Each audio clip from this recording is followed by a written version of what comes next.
Hey, what's up? Welcome back to Coffee and Current Events, and today I have another mapping update for you. This time we're not going to start in Bakhmut, we're going to start in the Kherson Oblast. Now, I don't know if many of you guys have heard about this, but there has been a Ukrainian crossing. Ukrainian forces crossed from their side of Kherson to the left bank where the Russians control. And this made the headlines because it's a pretty major thing. I mean, Ukraine, for the last months, ever since they captured Kherson, has been confined to this area of the Oblast. As you can see, their side, the right side of the Oblast, okay? And they control Kherson City in this. You can see these islands right here, they sort of acted as a demilitarized zone of Ukrainian Russian forces because the way Kherson is, you see these little rivers going between, not rivers, but these are part of the Dnieper River, but you see how they flow between these islands in little strips like that. And what that is, it's like a DMZ almost. Not officially, but unofficially. It's like a demilitarized zone. And if you cross on one of these islands, you're highly likely to get shelled by either side because it's very obvious that you're doing it, and not only is it very obvious, but you have really nowhere to retreat unless you're going to run back across the river, and you have a high chance of being like totally obliterated. So Ukrainian forces were not going to make the landing from here. They likely crossed from the Ananovsky Bridge, and they crossed into this area of Kherson and established what looked to many to be a bridgehead. Okay, and this is major because you can see this. I mean, come on, they like went over to the Russian side and established what it seems to be a bridgehead.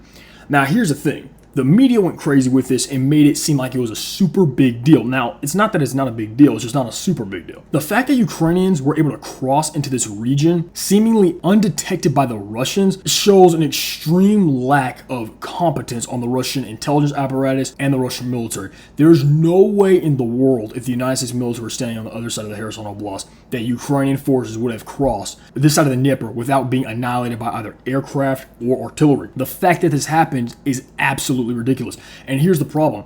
If Ukraine is able to just come across to the Russian side, this is not good sign before this counteroffensive. I mean, if Ukraine's able to do that, it says a lot about the competence of the Ukrainian military because they're actually able to pull operations that close to the enemy lines off. I mean, look, this town Oleshki, Russian soldiers are literally headquartered there, and they're able to pull that off just like that. Not only that, it says something bad about the Russian forces because they didn't catch it. It's literally as if they caught it after the media caught it. That's not good. That's really bad. I mean, the fact that the enemy was able to get this close, so the media went crazy with this, and it makes sense. I mean, the Ukrainians did do something seemingly big, but when you look at the real picture, it's not that serious. This isn't even a bridgehead. This is people call this a bridgehead. It's not even a foothold. It's a toehold, like a mini toehold, because you can't. This is not enough space to land troops. It may look big while zoomed in like this, but if I zoom out a bit. Yeah, a bridgehead right here. Any soldiers going here will be swiftly annihilated by artillery. I don't care how seemingly incompetent the Russians are. And if you put a large grouping of soldiers on a small strip of territory, large groups of shells will end their existence. And the reason why, because it's a small strip of territory. I mean, dude, if Ukraine actually attempting to use this small strip of supposed liberated territory as a beachhead will be about as bad as it was for the Allies during Normandy, because it's a very small amount of terrain. Ukrainian forces were able to get here and supposedly liberate it, but that's not really a big deal. As I said, the media went crazy with it, and they made it crazy. Oh, as if Ukraine has launched a beachhead. This isn't a dude. Look at this. This wouldn't even take. Drones will spot this thing and destroy any forces on it. It's extremely small. It's literally extremely small. Now, here's the thing. The Ukrainian forces that supposedly liberated this place were not large amounts of forces. It looked like they were deep reconnaissance groups or recon forces of some sort. They weren't major. I don't have it on here, but if you see the video, if you look it up on YouTube, you can find it probably almost anywhere. The Ukrainian forces landing there were it looked like in groups of 5 to 7, and they landed on there with a speedboat. So this was not a Normandy landing. This was a special forces landing. Now, when this happened, I was absolutely stunned. So I did more research on that and found out that these crossings between Russian and Ukrainian forces are quite common. So in other words, Ukrainian forces do regularly make landings on these areas as this is a contested area.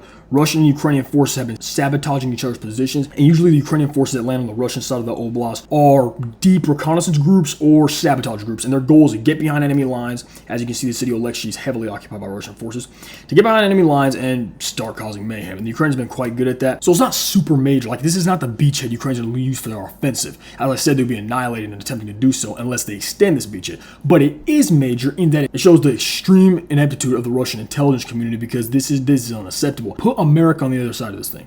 Put the U.S. military on the other side of this thing and see if Ukraine would have been able to pull it off. That would not have happened. That would not have happened. So after the Russians found this out, they responded in a completely Russian way. They laced the place with FAB-500 bombs. Footage emerged showing Russia allegedly lacing this area, this so-called liberated area, with FAB-500 bombs. Those FAB-500 bombs are enough to absolutely annihilate any forces on this region, so it's likely the Ukrainian forces have either moved from this region or been destroyed by Russian FAB-500 bombs. According to Russian sources, the territory around this area is not occupied by Russian forces. It's a gray zone. So this probably means that Russians do not directly occupy it. And people may not understand why, so let me explain it real quick. If you look closely, this is literally like an island. This part of territory that Ukrainian forces made this is literally like an island. As you can see, there's water between these. There's water.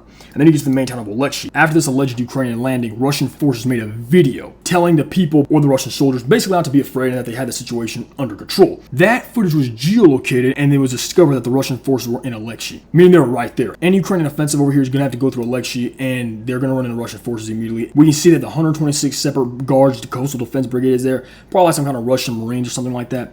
But the point being, this is not extremely major. I think a major reason the Ukrainians did this is because it will put fear in the heart of Russian forces. The fact that Ukrainian soldiers made a landing on the Russian side is going to put fear in those inexperienced conscripts. They're going to be freaked out. What's going to happen? What's going to happen? Is Ukraine going to launch an offensive? And I believe the evidence to support this assumption is the fact that the Russian forces actually made a video very soon after telling the people or the soldiers not to be afraid because they have the situation under control. So that's basically the update from Kherson. Ukrainian forces likely did this, as I said before, as an information warfare technique. So they're going to scare the Russians. They're going to send the Russians into shock. They're going to send the Russians into fear because they did this landing on their side of the Oblast. I think the Russian soldiers that were there from the war start still have PTSD from the Kharkiv and Kherson counteroffensives, as we saw Ukrainian forces, mainly in Kharkiv, decimate Russian forces there and recover land extremely fast. So I think that those stories have been circulating amongst the Russian soldiers. I mean, soldiers on their downtime, they're going to tell stories, they're going to talk. And if one soldier who was here since the beginning of the war, it's like, hey, to the other new conscript, have you heard about this massive counteroffensive the Ukrainians did in Kharkiv? They completely routed our forces. Our general was incompetent. And then after that, we lost almost 100 tanks. That is going to put fear into a newly mobilized soldier who has likely not seen too much combat experience at all, especially since the Russian media is portraying it as if NATO forces are helping Ukrainian forces, and some Russian media even goes as far to say as NATO forces are directly on the ground.